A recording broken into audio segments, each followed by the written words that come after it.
Hey, why are watermelon seeds scattered everywhere? Why can't they just be in the center like in many other fruits? I don't know which is worse. Eating watermelon or eating fish with lots of bones? Well, different fruits have different strategies for spreading their seeds. There's a meaning to this scattered watermelon seeds? Of course, fruits' characteristics have meanings. Have you ever wondered why avocado seeds are so big? Why some fruits are colorful and some are not? Or why chili peppers are hot? Okay, what are the reasons? Let me tell you about various seed-spreading strategies of fruits, and you will have answers. Plants can't move, so they have many ways of spreading their seeds. It's called seed dispersal.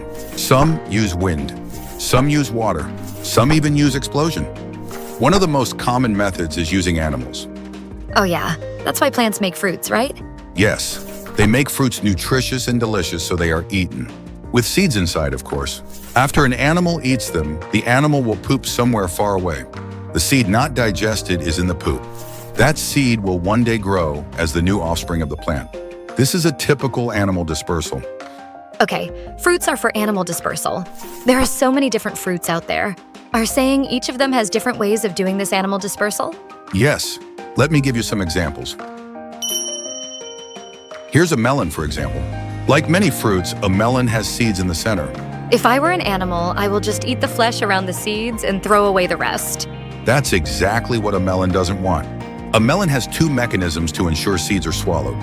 Firstly, it's sweeter around the seed. Secondly, do you remember how it's kind of slimy around the seed? That makes it easier to swallow. The seeds can slip into the throat before the animal spits it out. Another fruit with similar mechanism is kaki, or oriental permission. Kaki seeds have slimy jelly-like part around them that's hard to take off. This encourages the animal to swallow the seeds. That makes sense. How about watermelon? When a watermelon ripens, it naturally bursts open. Burst open? Yes, it sometimes even explodes. When a watermelon bursts open, birds come to eat the exposed fruit. A bird would not eat the whole fruit.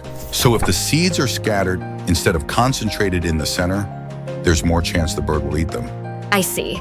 Watermelon seeds are dispersed by birds. That's why the seeds are small. That's why the fruit is red. Red color attracts birds? Yes. Fruits have different strategies depending on who the target animal is. Red color is one example. In general, fruits that attract birds are colorful, and fruits that attract mammals have smells.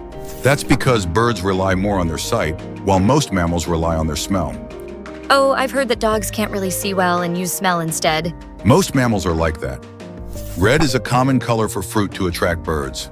It not only stands out, but many mammals and insects can't see red. I see. So red fruits can avoid being eaten by mammals and insects. Another common color is black. Birds are good at spotting black colors. Also notice that fruits show the colors only when they ripen. Another interesting example is chili pepper. Aren't chili peppers vegetable? Just because it's not sweet, it doesn't mean it's not a fruit. But why would any animal eat them if they're so spicy? Well, birds don't taste spiciness. The spiciness is another way to only attract birds and not mammals. It also has antifungal properties. Most fruits that specialize in bird dispersal don't want mammals to eat them. That's because mammals tend to have stronger digestive systems. This means the seed needs more investment in protection against digestion. So this was bird dispersing fruits. On the other hand, fruits that want mammals to eat them attract them by smells. An extreme example is durian. But I don't know any other smelly fruits like durian. Well, most fruits may not smell much for humans, but mammals have much better sense of smell. Durian smells awful. Well, many wild mammals like the smell. Some mammals can smell durian from half a mile away. By the way, why is a durian so spiky? Animals would not want to eat that. It's protecting itself when unripe. When it ripens, the fruit falls off the tree. As it continues ripening, it naturally cracks open. I see. Have you ever noticed that some fruit continue to ripen after harvested and others don't? Like avocados? I keep them in kitchen until they become perfect. Fruits that continue to ripen after harvested are usually those dispersed by mammals. Just like durian, these fruits will fall off the tree so that it can be eaten by mammals walking on ground. That's why they continue to ripen after they fall off the tree. Fruits dispersed by birds will ripen and be eaten while on the tree. So I see fruits have different strategies for attracting birds or attracting mammals. By the way, to think about avocados, why are their seeds so big? The advantage of a big seed is that it stores more nutrients. But avocado seeds are especially big. What are they eaten by? Elephants? There are no elephants in the American continent. Oh yeah. Avocado is a special case. Avocado evolved to be dispersed by large mammals called megafauna. Aren't these extinct animals? Yes, avocado seed dispersers are extinct. What? Avocado is not extinct thanks to human farming. So being the most delicious food in the world saved them from extinction. A similar example is an original ancestor of pumpkins. Although this one didn't survive like avocado, they were dispersed by megafauna as well. They were very bitter in taste. No wonder humans didn't save them.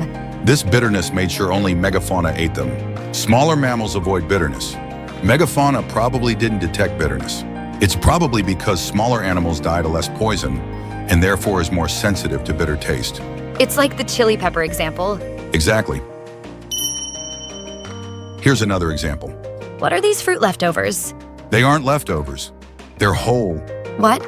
These are technically not fruits, but I thought these would be interesting. This part attached to a seed has its own name, eleosome. These seeds are dispersed by ants. By ants? I guess that's why it's not too big. The seed transport distance is shorter than by birds or mammals, but it has its own advantage, like requiring less nutrients than making a full fruit and avoiding competition with other fruits. Fruits dispersed by ants tend to be concentrated in infertile soils. So these were some different strategies by many fruits. I always considered fruits nothing more than just food, but I guess we can't underestimate them. But nowadays, their best strategy is to be loved by humans. Using humans to farm them is the best way for survival and spreading of their species. That's true. That's it for today. Thank you for watching.